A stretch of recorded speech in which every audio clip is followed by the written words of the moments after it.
Welcome to Milton and King's On the Wall podcast, where we engage in conversations with artists, designers, and more. We learn about their stories, from their insights and successes to their hardships. Today, we speak with Brook Gossen, a surface pattern designer and illustrator from Brisbane, Australia. We hope you enjoyed this conversation. If you do, please subscribe and consider leaving us a rating and review. Hey, Brook, how are you? I'm good, thank you. How are you? Good. Thank you for joining me today. Thanks so much for having me. Now, you are in Brisbane, right? That's right. I used to live in Brisbane a little bit, and I love it there. What's Oh, the weather? what? Yeah, what's the weather like? It's super muggy and it's about probably going to be 33 degrees today. Um, And is it going to rain exactly at 3 o'clock? Possibly. But yeah, I just remember in the summertime, or you're getting near the end of your summer, right? Or is it already fall there? Yeah. Um, I just remember it always ran at like 3 o'clock every day. Yeah, it's been sort of, cloudy. It probably will rain around 3 o'clock. It's very muggy. Where around Brisbane are you? Not too far from the CBD. I Oh, can okay. see it from my window. Yeah, Oh, beautiful. yeah. It's nice. It's a great place to live, although it does get very hot. Yeah, I always love the cityscape there when that you can see from when you're kind of going over some of the hills. It's gorgeous. Yeah, it is. It's nice. Okay, well, I kind of wanted to dive in. There's so much I wanted to talk to you about. And by the time people are listening to this, it's probably going to be a week from now, I'm guessing, unless we can get it up this Friday. You've just Hmm. launched a brand new collection of wallpaper designs with Milton and King. And I I think it's have. 18 designs and so many different colorways for each design. But before we get into that, I would love to just get a bit of background on you as an artist, how you got your start, and are you originally from Brisbane? Have you always lived in Brisbane? I was born in Perth, but I Okay. moved to Brisbane when I was in primary school. So I call this my home, but I do still have family in Perth. So it's kind of like my second home. But yeah, I've lived in the Philippines for quite some time and Canada as well. Oh, wow. But came back to Brisbane when I started a family. Okay. What brought you to the Yeah. Philippines? Work. I worked there in a hotel for a couple of years, and I actually met my husband there. Oh, cool. He was working there as well. He's from Canada. And then when we left the Philippines, we lived in Canada for a while. Well, actually, we lived in Texas for almost a year in Austin, which is a great city. Oh, so you were in the U.S. a bit. Yeah, yep. It was a lot of fun living there, and When you were in Austin, what year was that? oh goodness, it was like wow, it was like 18 years ago, Oh, a long time 19 ago. years ago. Yeah, Okay. yeah. My eldest daughter is 17, so Austin would have been a little bit different back then. yes, I'd imagine it has changed quite a lot. But it was cool. It was a cool city. Yeah, it's had an influx of Californians lately, and I think they're Okay. probably not happy about that. Tech has moved there quite a bit. Right. But yeah, no, Austin's a very cool city. So then you went from Austin to Canada for a bit. Yeah, we lived in Vancouver, which I loved. It was super laid back and just so much to do, just so pretty. It kind of reminded me of Sydney a little bit in its Yeah. beauty. Yeah, and we just lived and worked there for a while. Um, And is that the city your husband's originally from? no, he's from Winnipeg, which is sort of smack bang in the middle of Canada. Not a Okay. huge amount going on there Mm-hmm. compared to other big cities. Right. That's cool. And you said you had a daughter that's 17 now, right? Yes, Is yes, she I your have only three child kids. or oh, three kids? No, I Okay. have, yeah, three. So she's my eldest. That's Willow. She's 17. She's just started university and is doing design and business. And then I've got a son, Asher, who is in grade 11, and a daughter, Summer, who is in grade 10. Nice, Hmm. beautiful family. It keeps me busy. One thing that I read about when I was doing a little background is that you have a twin sister. I do. I do, Mandy. Yeah, we're super close. We kind of live half an hour away from each other now, which sucks. But we see quite a bit of each other. She's my biggest supporter. She's So where is awesome. she at from where you are? She's in Brisbane as well, but just one Okay. of the western outer suburbs. So um, kind of getting closer to where you get out to the valleys and mountains. So it's a Yep. really nice area, but it's just that bit too far for me to just drop in and see her all the time like we used to. So, but Yeah. yeah, it's great. Great having a twin. When you guys moved from Perth to Brisbane, how old were you? You said you were in elementary school, right? I was 6, Okay. so it was very early. Yeah, grade 1. Okay. And did you sort of have the artistic bug, and does your sister have it as well? Like aside from being born on the same day, do you have similar tastes and Totally. We can swap wardrobes. We still even share clothes sometimes. She's super creative, but doesn't do as much creative stuff now. hmm But yeah, it's, I think both of us sort of have, yeah, the creative bug and sort of have a need to do stuff. She sews a lot and self drafts patterns and things like that. She's very clever.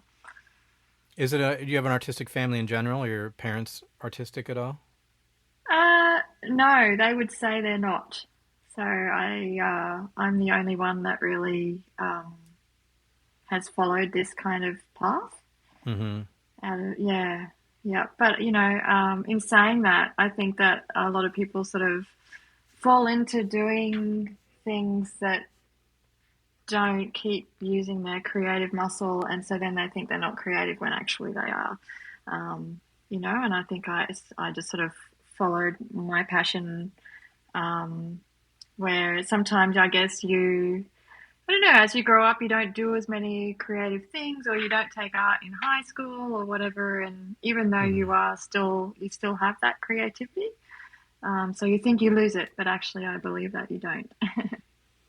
That's really interesting about the whole creative muscle thing. So you feel like you've been, I guess, before I ask this question, when did you feel like that artistic bug bit you, so to speak? When did you Um, realize that you were artistic? well, when I was in primary school, I was always creating things. I used to make little presents for my mom and things like that. She still has a little box of, things that I used to make her. But really, it was after high school, I quit university. I was doing hotel management and was just quite unhappy. And I just got back into drawing.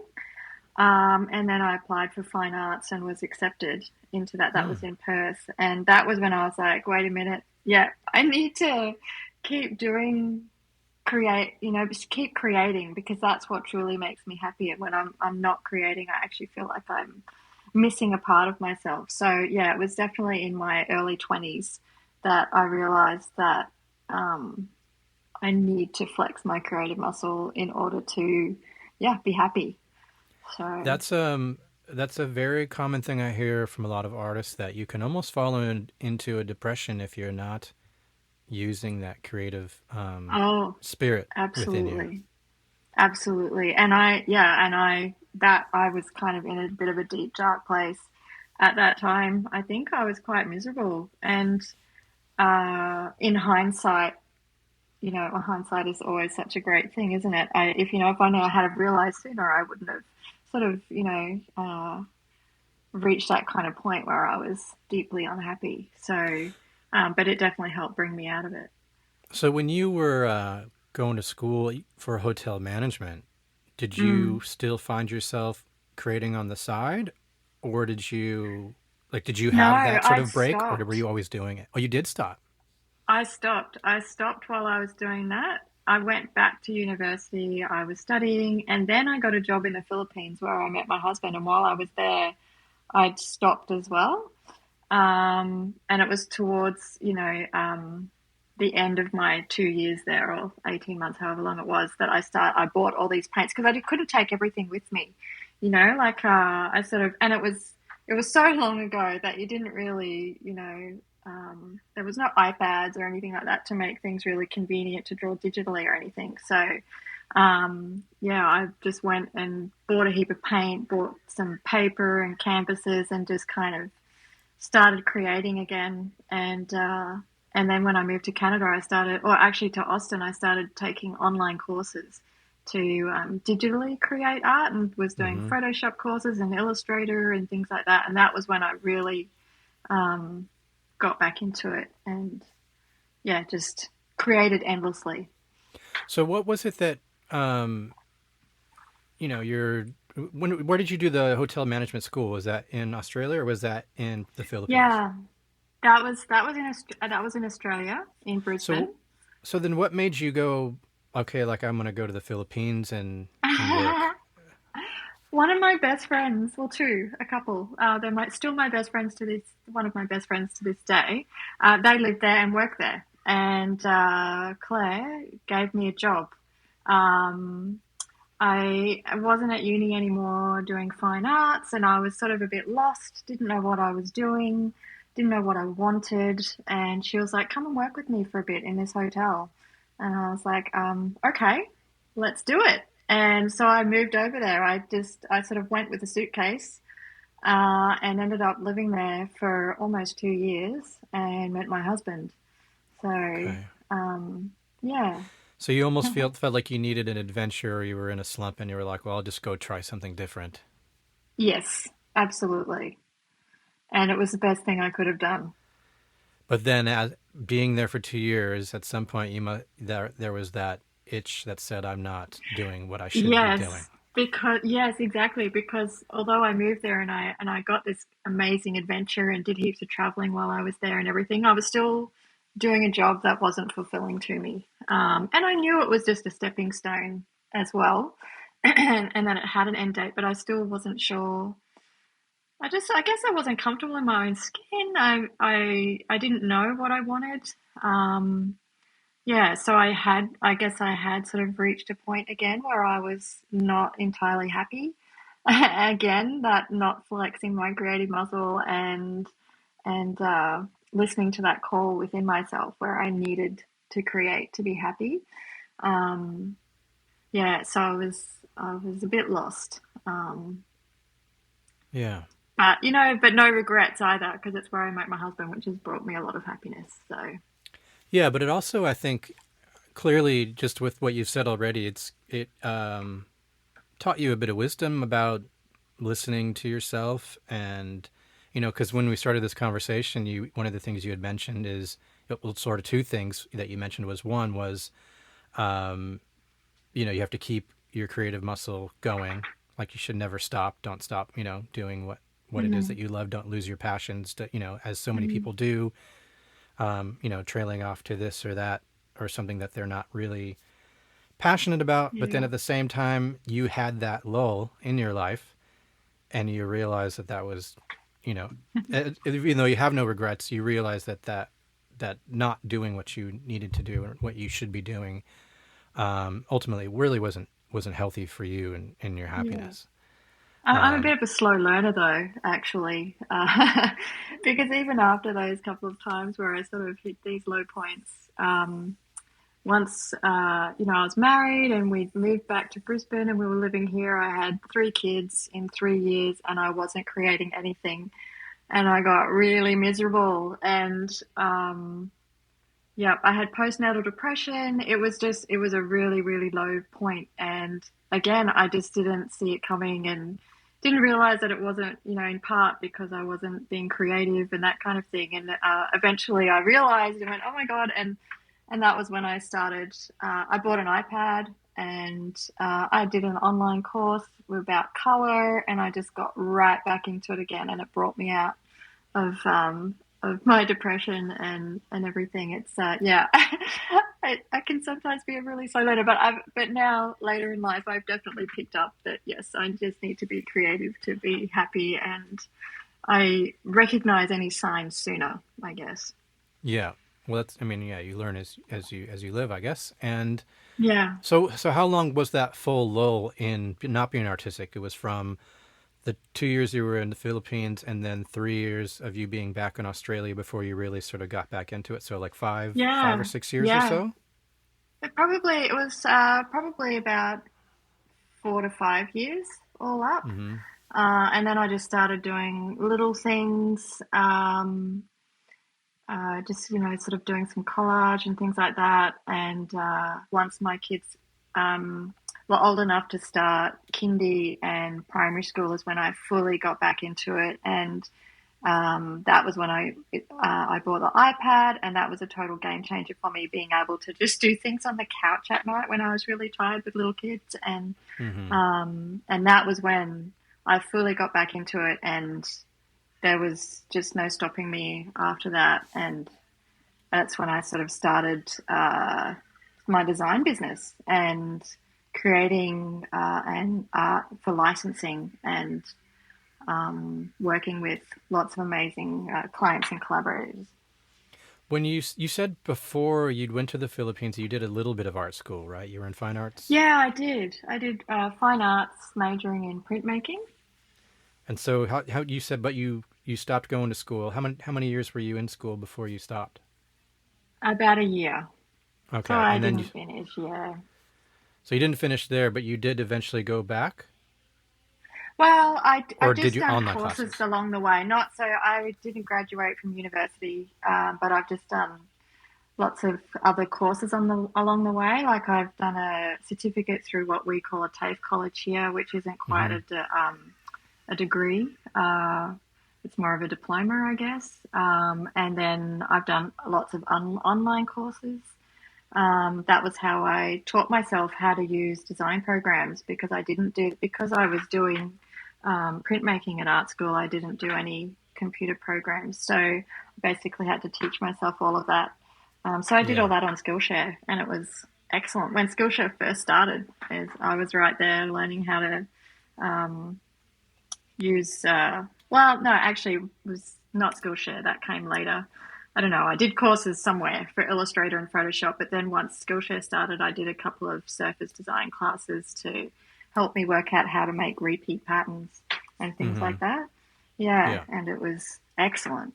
It's really good. So it sounds to me like when you went sort of when you went back to educating yourself through whether it was online classes or whatever it was really to get those practical skills that you could use to essentially, modernize and get up to date with the technology of, so that you could apply your artistic skills to essentially, Yeah. the commercial landscape of today, really. Yes. Yeah, absolutely. That's because in one of the courses that I did, they had a design brief to create a rug. And so for that, we had to create a piece of art that would work well on a rug. And the brief was partnered with a rug making company in Australia. And I won the brief, and my art was put onto a rug. And it just blew my mind that something I create could be on something other than paper or a canvas on a wall, Like it was like, what? Anything I can create can be used on any surface. So it just sort of like opened my mind to all these possibilities. And from there, I became a sponge, and I just wanted to learn everything I could to get my art out there on products. What is sort of the first thing that you make where you go, I can do something with this. I can sell this. I can license this. What was that first either product or design? After the rug, it was um, the first client that ever approached me was someone that makes pet products. And one of my earliest designs went on cat collars and food bowls. And I was Huh. just like, oh, wow, I hadn't even thought of that one. That's pretty cool. But after that, it was clothing. I really love seeing my designs on clothing and stationery. Yeah, they're pretty exciting to get. Actually, I think most designers probably dream to have their work on clothing, stationery, wallpaper. all of those things are just seeing your work on products like that is just it just doesn't grow old. It blows your mind actually. So when you were doing that and you were kind of creating those first pieces, did you know that's what you were doing it for? Like, did you have in your mind, well, I'm going to do this because I'm going to start a side business or I'm going to start a new business and this is what I'm going to do? Or were you just sort of creating because you felt like creating and you sort of stumbled upon it? I guess I'm trying to figure out like how Yeah, calculated were you in terms of your initial, like the very, very first thing that was sold kind of thing? it was for me. It was just I just had this need to create and I guess share it. And I didn't really mind if people didn't like it. I just felt like I needed to get it out there. And actually, that was when I first joined Instagram. It was like, what, 2015 or something like that. Mm-hmm. And I just started sharing designs. I did a 100-day pattern challenge and just started sharing designs, not because I wanted my work on products, but just because I wanted to hold myself accountable and create and share and just do more of what I love. And the other stuff just came later. That's great. I mean, that sounds very pure from an artist standpoint. You didn't have this sort of, I guess, business savvy plan that you were going to follow. It was really No. just a creative passion, and everything. I guess sounds like kind of sort of just fell into place after you allowed the world to see it is what it is that you do. Yeah, and I mean, it certainly didn't happen overnight. It's taken a lot of time and hard work and learning. But yeah, and I definitely wouldn't call myself business savvy. And even to today, I see trends and colors and things like that, but I still have to create what brings me joy, and that's what comes first and foremost over all of that. And I just hope that people still continue to like what I create and want to use it for their products on the business side of things. But otherwise, I'm just still happy to create whether people buy it or not. Right. Well, I mean, I love your designs, and that actually transitions well Thank you. to diving into some of these designs because as I look at them, and it does make me, maybe you've sort of already answered this question, but I was looking through your Instagram today and I went back all the way to the beginning, and, was on your website and looking at your designs here. And there is such a style to it.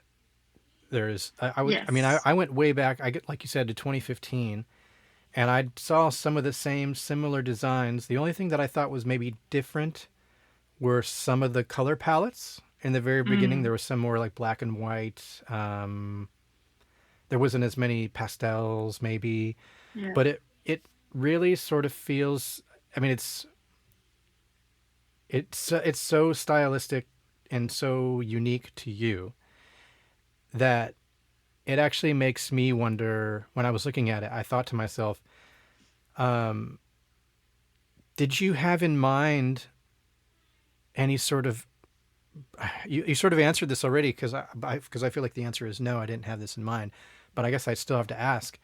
Did you have like a brand identity in your head when you were drawing these things? Did you say to yourself, "Well, this is me and my style, and this is what I'm gonna do," or did it just sort of happen? Because it's No, so, it just happened. yeah. It's like when I was at uni doing fine arts, I actually got pulled up on my style, and because it's very naive.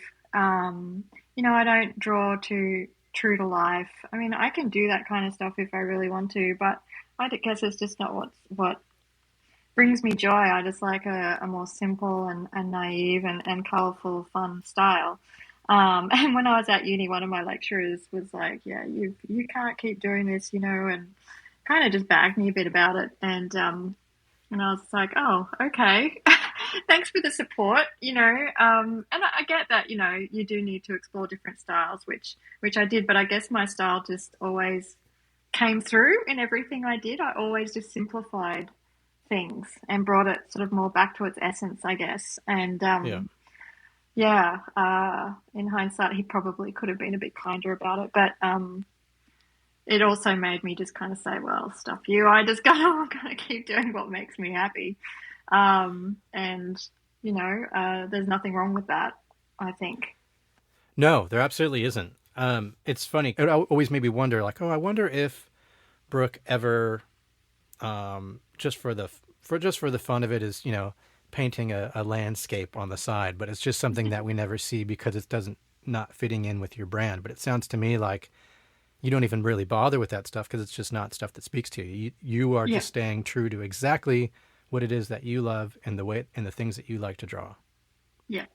Because that's in the end what brings me happiness. I mean, sometimes I get clients that come to me and ask me to do something that's a bit out of what I would normally do, and then it's kind of like, why are you coming to me for this? Like, did you look Yeah. at my website? Because that's kind of not what I do.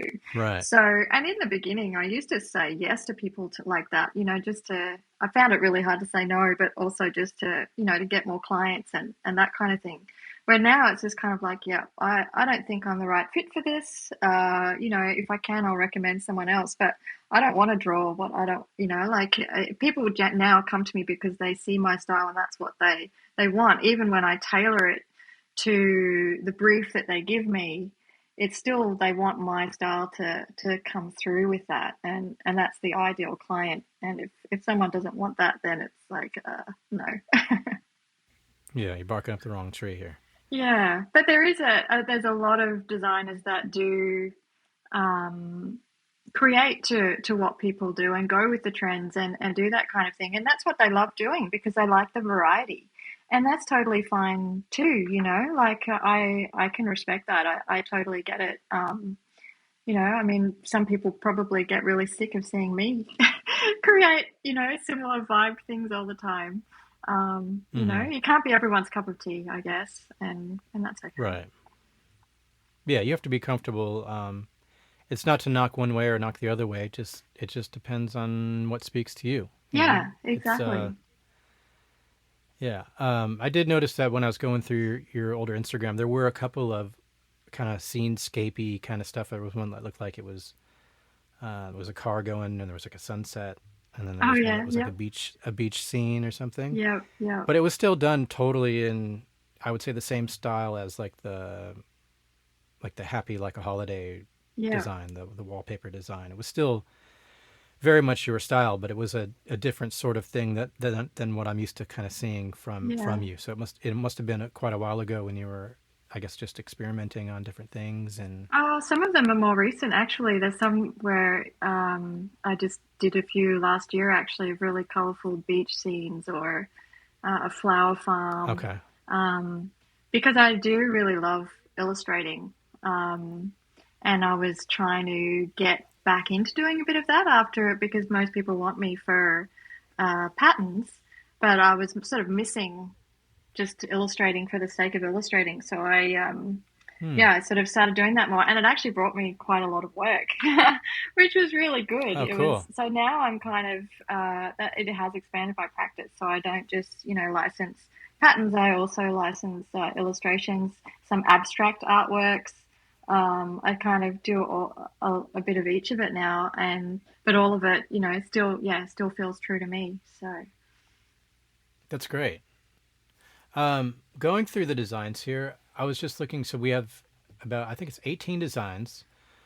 Some of them are more kind of bigger murals. Some of them are repeat patterns.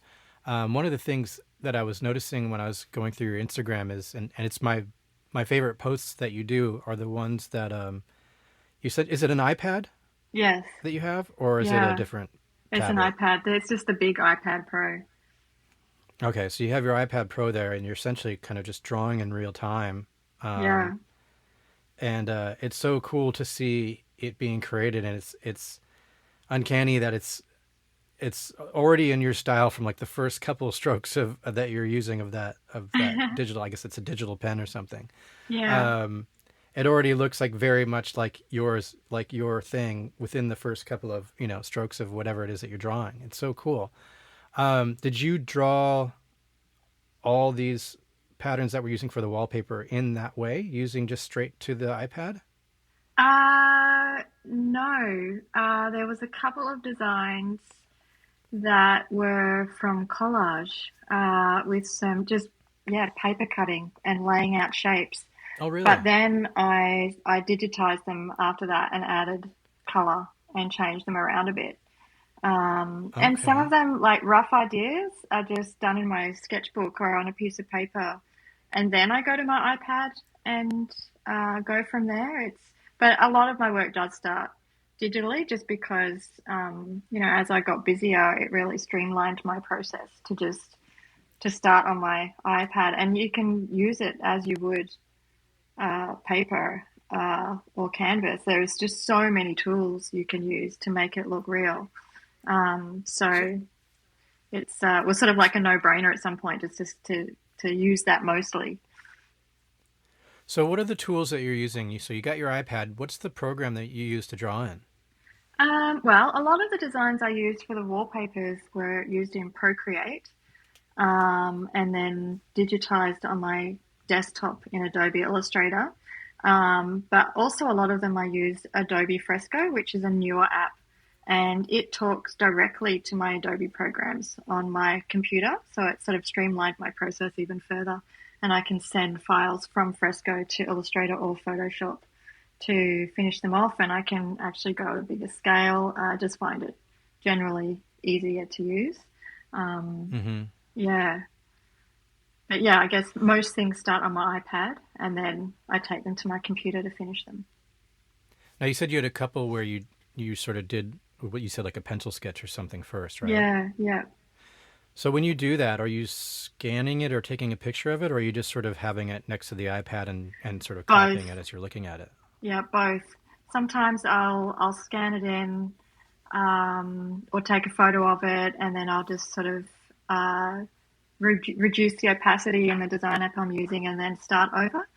Um, Other times it's just so rough that I'll just put it beside me, and I'll just start again on my iPad and refine it there. Yeah, and just recreate it. Yeah. Um, so which of these designs you said were a collage, where you actually were cutting out the pieces? Uh, there's one called City Lights, I think, and it's just like lots of fun sort of shapes. There's quite a few colorways of it, and but it was just like, yeah, paper cut semicircles and lines, and very simple, super simple. And I just sort of laid Mm-hmm. them out, and then but it was all with black paper when I did it. And so it was really easy to scan. And then from Is there, that the one that we I call called it. is that the one we call shape play? Oh, yes, that's it. Shape play. Sorry, I was confusing it with another design. Yes, shape play. Okay. Yeah, I can see that now as I'm looking at it. Okay, so the way that it looks there with kind of it's not perfect straight lines. It's a bit has that sort of human Exactly. element to it, and that's just all Exactly. from actually being cut out and placed. Yes. Yeah. Yeah. I try to keep my work kind of a bit wonky like that. I don't like Yep. perfection, I guess. And Mm-hmm. doing collage like that and then just scanning it in without editing it too much is a really great way to keep that. Yeah. Which of the designs have you found? Because I know some of these designs you said, or I mean, I've seen that they've also been used on, like skirts and, you know, Yeah. like you said, pet items and things like that. Are there any that you find are the most sought after at this point, or the most popular? The leopard prints are always really good, and I actually That does created not all surprise me. new. I know people. They're very polarizing. People either love leopard print or they hate it. But I created new colorways for Milton and King, and actually did some more neutral palettes so that people that like more subdued colors on their walls can enjoy Mm-hmm. them too. Um, the other one that I just made recently actually is Stronger Together, and it's all the women with different hair color. Yep. That one has just been printed on some quilting fabric, and it's sold really quite well, which is super exciting. Um, and yeah, Happy Like a Holiday. The one with the palm trees on it, that was on a, Mm-hmm. I worked with a clothing brand and that was on some jumpsuits and dresses, maybe the year before last, I think. And that was really cool. There's so many. I'm trying to remember them all. I did notice that some of these did have some more neutral color palettes. Even that shape play one we were talking about has Yeah, that. yeah. I It's really wanted the mother to of give pearl. people, yeah, I wanted to give people that option, because um, some in your home sometimes you don't want to be surrounded by lots of color. You want something that's just more relaxing and subdued. So, yeah, creating those palettes was really fun. One of my most popular designs ever is Maze Time, actually, which Mm. is super colorful, and that has been on quite a lot of products and fabrics. And the blue design that's part of that cornflower blue, that one was part of a collab I did with Lucy and Yak, who make really cool dungarees. And yeah, so seeing that one on walls is really exciting. I'm thinking of getting that one actually in my bedroom. Another one actually that is stepping up, which is that one's more the mural style wallpaper. I wanted that one to go as big as we could possibly get it, because Mm-hmm. it's more that abstract art style. So Yeah. it just felt right to have that one really big. I'd love to have that one somewhere in my house too. What do you do to when it's a big mural like that and you're working within a I guess the iPad Pro size thing? How do you get it to be that sort of scale, or is it just a matter of zooming in and zooming out, and Yeah, it's not that you know what simple. I mean? And yeah, it actually needs to be thought through from the beginning. How big do you want it to go? So generally with all of my work, I make it so it can already be at a fairly large scale, but for fabrics. So with the wallpapers, I actually went back and enlarged the parameters or the dimensions of the file. Like for the stepping up mural, I increased it and then um, I didn't redraw it, but I just refined the edges so that when it was enlarged to the scale I wanted it, it wouldn't lose clarity, because that's the danger, that with those kind of things you lose clarity and then it just kind of looks blurry. Some of Mm-hmm. the designs are vector, which means that they can be scaled up to any size and they'll look great, which makes it super easy. But not, I don't always work with vector shapes, which makes it a bit tricky. Yeah.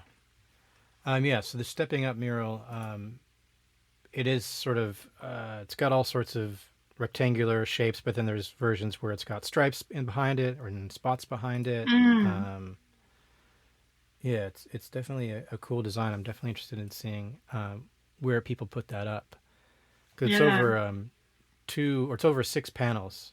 yeah. Um, so it is quite a large, yeah, quite a large design. I would imagine that was. I mean, I'm looking at it right now, and it's running through my mind. I'm like, how did she do this? Yeah, it actually messed with my mind a little bit too, because originally it just started out as an artwork, and I didn't intend to make it into a repeat. Um, so creating it so that it actually looks decent, repeated on a wall or fabric or whatever, it's just not quite as simple as making like a grid of the same design over and over. You actually need to think through all the flow and how it's going to look, so there's sort of a couple of different ways you can sort of go about um, making it look so it looks nice and doesn't look like some kind of weird artwork all blocked together. So actually, Mm-hmm. what you end up doing is taking the original square that you do and cutting it up into pieces and rearranging the pieces, and then developing the pattern from that. So it's sort of, yeah, it's a really fun process, but it can be quite complicated. Well, now that you have your designs, now they're on wallpapers and they've been used in, textiles. Mm. When you create now, are you still creating with just the idea to create a design that you think is cool, or can you now, because it has all these outlets, can you sort of not help yourself from going, is this really going to work on a skirt? Is this really going to work on a wallpaper? Does that enter into your thought process now that you're at where you're at? No. No, still No, no. I still just want to make what I make. And actually, quite often, I'm surprised by what people choose to use my designs for because I wouldn't have thought that it would work for that, you know? Um, and which is great. It just means that other people see opportunities. I guess it's more freeing in a way. If I don't think that through and I just draw and create what I want to create, then I can let other people be the judge of what they want to do with it rather than me sort of having these contrived ideas in mind of what I should be creating to create products. So Because is I it think it's safe kind to of say that? limiting. Yeah, I can see that. Is it safe to say then that when you're creating, um, and if you don't have those things in mind, that I guess initially, like let's say you post them on your Instagram, you're maybe only posting maybe one or two repeats of something, and then after you're approached by a company saying, "Oh, we want to use this for this," only at that point do you go, "Okay, let me realize this on a larger scale." You know what I mean? Quite often, Or yeah. Well, quite often I already start in a larger scale because I've learnt the hard way that someone will want it and I'll have to redo the whole thing. So quite often I just already start with a really large scale, everything at the as big as I can get it. Um, hmm just so that if someone comes to me and wants it, then I don't have to start from scratch. I mean, I don't go super massive, but I go quite big, and then I just create and worry about it later. So I have a lot of really big files that I don't really need because people have never wanted them. But yeah. if someone wants to, then at least I wouldn't be starting from scratch because I ended up having to do that a number of times. So yeah, that's a bit messy. Do you have like an external hard drive where you save all your files from the iPad kind of thing? I use Dropbox. Oh, okay. So it's on the Yeah, cloud. yeah, yeah. Everything is in That's the nice and cloud. safe. Yep, exactly. I've had external hard drives before that have then become corrupted and things like that. So I've been using Dropbox for years. Yeah, it can be a scary nightmare, which is redundant, but yeah, it can be scary when a hard drive with all your all your art all of a sudden wants to fail for some reason. Yeah, devastating. It's devastating. So Yeah. yeah, recently I upgraded my iPad and the app Procreate saves everything onto your iPad, where hmm Fresco, it's all in the cloud. And it was so full and I had so much work in there that when I transferred everything, it kind of crashed my new iPad and I lost heaps of stuff. I managed Oh to no. salvage it though and backed it up to a previous iCloud backup or something. So I saved a lot of it, but that was when I was like, yeah, I really like having things in the cloud. I just want to do it that way. Yeah. As I'm looking at your designs, one that sort of sticks out to me as different than all the others is that Protea party. Oh yeah, yep. I mean, it's technically, I guess there's other. Oh no, there's not. I was gonna say there's not really any other florals. That's like really the only But floral in this interestingly, I do a collection. lot of florals, a lot. Oh really? Yeah, yeah. But Protea Party has actually been it possibly is my most licensed design ever. It has been on so many products. I can't even remember them all, and so it really speaks to people.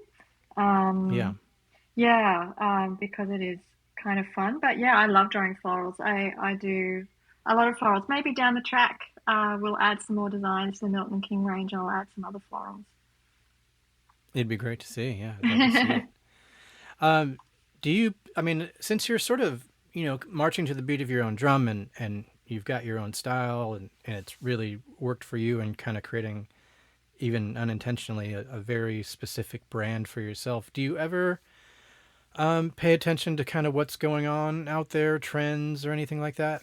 I Or do do, you kind of and just? Yeah, I do. I look at it's funny. I sometimes I look at trends and I see sort of colors and then I look at my work and it's interesting to see that I'm quite often actually already starting to use some of the colors that are coming up in trends, which is cool because I mean they Mm-hmm. obviously get their trends from other people and we're all absorbing everything that we see around us.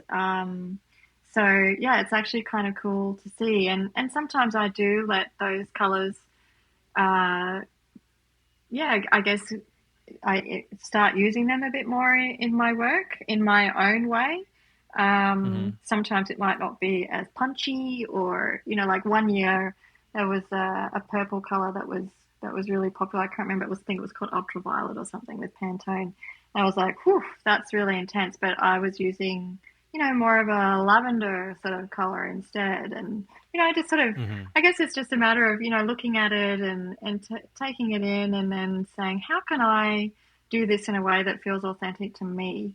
Um, Right. and in a way that I want to use it where I'm not just feeding into that. So, yeah. So while I do look at it and I enjoy seeing what's going on, I also like to just stay in my own lane a bit as well and do my own thing Mm-hmm. while being aware of it.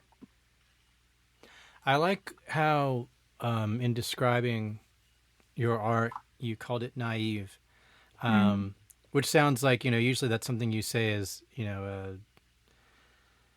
so not like not a nice compliment to someone when you call them naive. But in art, there's a innocence to it, and I don't know. It's what would you say? Like not it's not presumptuous. You know what I mean? It's Yeah.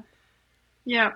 Yeah, there's a beauty in naivete. There's that's it. because it does feel innocent and it feels pure. Yeah. It doesn't feel like And it's a little trying to bit be anything fun else. and, it's sort of, yeah, I guess it just is childlike in a way. And the innocence of childhood is such a beautiful thing. And I guess I like that to carry across in my work, that sort of sense of innocence and naivety and fun. Mm-hmm. Yeah, I've noticed the feel good uh, tag has been going along with the wallpaper as well. Feel good designs. Yeah. Yeah. It's just about, like taking those little bits of joy in your day and and enjoying them, and I guess that's where I like people to see my art and have it speak to them and for them to feel a little bit of joy as they see it. So and feel good. So because it makes me feel good, so I want other people to feel good. It's pretty simple, really, I guess.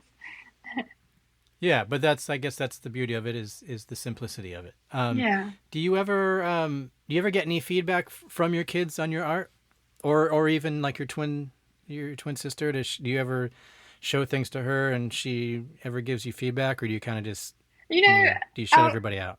no, I don't. I mean, I don't necessarily go to people for feedback in that I would necessarily change what I was doing.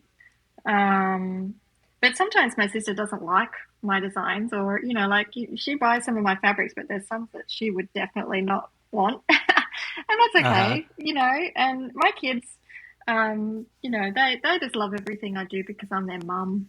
You know, Yeah. they have very different styles and that kind of thing, so they probably wouldn't wear it or put it on their walls, but they support me anyway, which is lovely and I appreciate it. Yeah. In saying that though, like I have worked with an agent and she gave me feedback on some of my work and things that I could do to fill my portfolio or things I could think about, with color palettes and things like that. This was years ago. And I took all of that on board. And also like when I'm working with a client and they give you feedback and they want revisions on work, it usually ends up making for better work. So Mm-hmm. opening yourself up to that isn't necessarily a bad thing and can push you a little bit further to create something better. So you can appreciate like constructive criticism. Absolutely. Yeah. Absolutely. And I I think suppose it's that really comes with important. any. Yeah. Yeah, I was just going to say, I guess that's sort of part of any service, I suppose. Yeah. Even art in service to the brand Yeah. or whatever it is that you're doing has to be open Mm. to Yeah, suggestions or exactly. And input. not to take it too personally, right? In the end, um, it is what you do, and if someone wants something a little bit different, that's okay. And yeah, you know what? 90% of the time, I end up with something I like better. Every now and then, there's someone who wants me to do something, and I'm like, oh, please don't do that. Please don't. Yeah, But in mostly, it's really good, and yeah, I don't mind. yeah, that's great. Um, I guess did you have any thing that you wanted to mention on the podcast, or anything you want to promote, or anything new that you're working on at the moment, whether it's with other brands or anything you're sort of excited about that's coming Um, up for you next? Well, I guess, yeah, I've got a few cool things coming up. I've got some chocolate packaging coming up for Mother's Day, which is exciting. What's that going to And be on? I'm not sure if I'm allowed to say, but Oh, okay, all but good. it's with a really great brand it's only in Australia. They're a global brand, but Hmm. it's only for their Australian range. I'm not sure if I'm allowed to say ahead of time, but I have worked with them before. So if people that are listening know and follow me, they may remember that I've worked with a chocolate brand before, and it's with the same company, which is really cool. And I've got some more clothing collaborations coming, and some baby wear, and um, yeah, I've got a few things coming up, so which is kind of good. Yeah. Well, Keeps do me you get any going. samples of that chocolate at all, or? I will. I will. I can't wait because it's really delicious. I'm a total chocolate freak. I love chocolate, so I can't wait. That's got to definitely be a perk where you go. I'm not sure about this. The way this turned out. Can you send me another one? It's a little bit brighter, a little bit darker. Same Yeah. chocolate inside, though.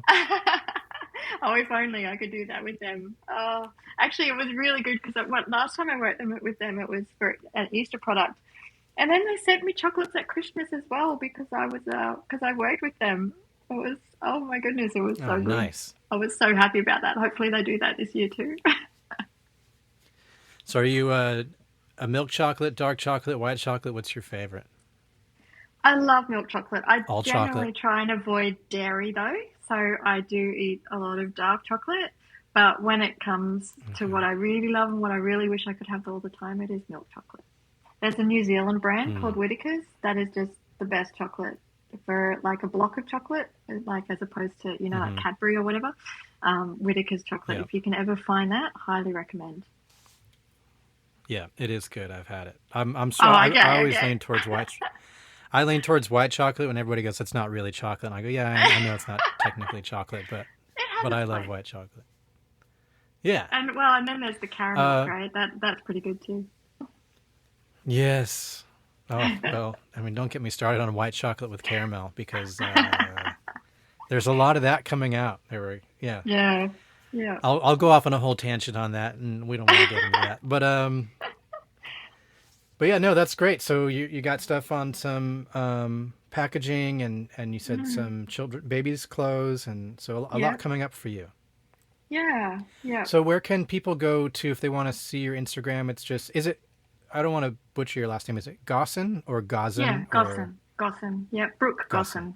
Gossen. Okay. Yeah, Okay. And so your Instagram is just instagram.com/Brook Gossen, yep. And it's Brook without right? an E because most people spell Brook with an E, but for some reason I'm without an E, so it's Brook without an E, Gossen, and that's for Facebook, Pinterest, and Instagram and LinkedIn. Anything. Yep. And your official website is Yeah, brookgossen.com. perfect.